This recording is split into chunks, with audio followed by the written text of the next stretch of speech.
Severe IBS या anxiety का issue आ रहा है, ज्यादातर लोगों को, थायराइड के लोगों को एक प्रॉब्लम आती है, उसे कहते हैं adrenal over activity. Adrenal over activity, इसका मतलब क्या होता है जरा समझिए, आप लोग समझदार हैं। एड्रिनल फटीग क्यों आएगी? खतरा जब भी आपके शरीर के अंदर जाएगा तो आपका शरीर घबराएगा ना। अगर ये शरीर किसी चीज के लिए डिजाइन ही नहीं हुआ, वही काम करो आप, तो ये शरीर घबरा जाएगा।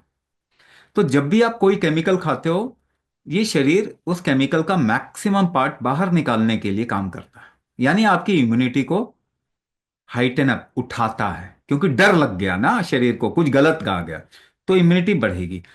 अच्छा एक बात बताइए, ऑटो इम्यून डिसऑर्डर दुनिया में बढ़ रहे हैं ना, क्योंकि आप शरीर के अंदर वो चीजें डाल रहे हैं जिसके लिए उसको अच्छा नहीं लगता, उसको खतरा महसूस होता है। आपका भोजन भी खतरा बना दिया ना। Hybrid, inorganic, process, genetically modified, यही खा रहे हैं आप। ये आपके लिए तो शरीर इसके लिए डिजाइन नहीं हुआ था, है ना। केमिकल के लिए तो बिल्कुल भी नहीं हुआ था। केमिकल डाल रहे हैं बचपन से, चाहे वो वैक्सीनेशन के नाम पे, इम्यूनाइजेशन के नाम पे, या फिर हर एक घर के अंदर पैरासिटामोल होगा ना। सब घर में पैरासिटामोल रखा ही हुआ है, दर्द की दवाई होगी ये। थायराइड वाले लोगों को तो दर्द दिन रात लगा ही रहता है, तो उनके घर में कोई ना कोई दर्द की दवाई पड़ी होगी, और लास्ट क्या है, स्टीरॉयड दे देते हैं, है ना। ऑटो इम्यून डिसऑर्डर जिनको भी बोला, हाशिमोतो, ग्रेव्स, और ये फोसाना डिमा, टीपीओ एंटीबॉडीज, ये सब बढ़ी हुई हैं, ये सब ऐसा बोला, देखो टीपीओ एंटीबॉडीज आ गया। तो इसका मतलब क्या हुआ? इम्यूनिटी आपकी उठ गई। इम्यूनिटी क्यों उठेगी? वो आपको बचाने के लिए उठेगी ना, वो आपका बचाने का नियम है ना। तो यानी आपने कुछ गलती किया। तो जो मेडिसिन, आपका फूड, एनवायरनमेंट, यही इम्यूनिटी को एक्टिवेट कर रहा है, बार बार एक्टिवेट कर रहा है। आपने अपने लिए एक दुश्मन क्रिएट किया है। जब भी आप शरीर में खतरा डालेंगे, आपकी इम्यूनिटी उठेगी।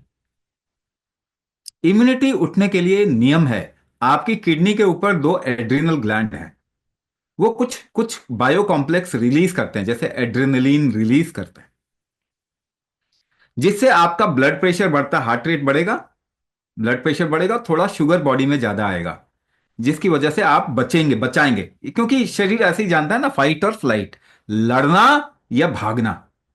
तो एड्रिनल ग्लैंड की एक्टिविटी बढ़ेगी, ताकि आपको शरीर सपोर्ट कर रहा है, खतरा आ गया, अब या तो लड़ो या तो भागो।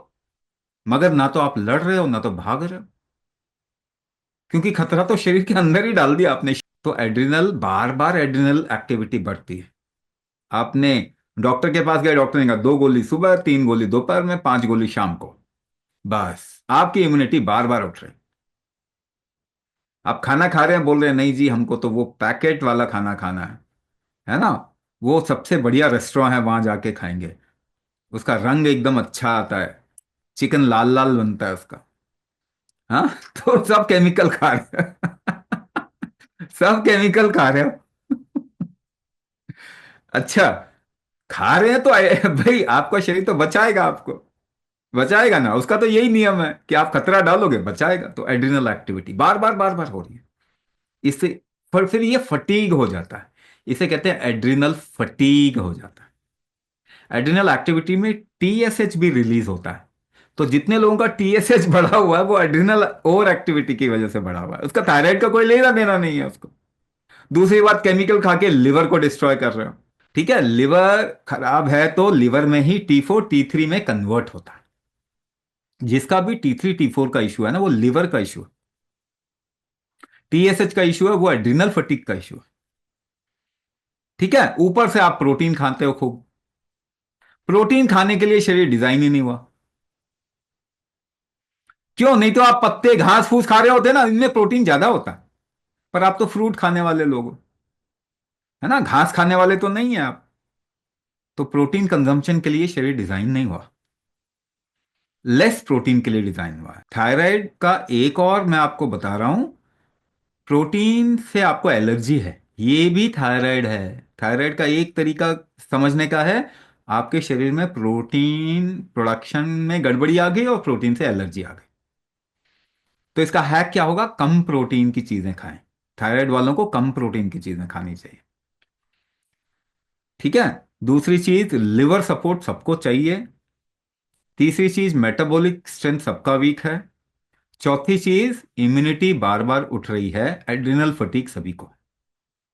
और इन सबका इलाज क्या है? एक इलाज बोलूं तो कुंभक।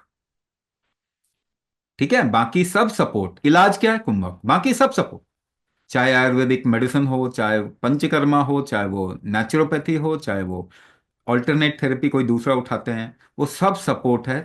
ट्रीटमेंट कुंभक है। फर्स्ट लाइन ट्रीटमेंट कुंभक थेरेपी। बाकी सपोर्ट जब जरूरत हो तो लें।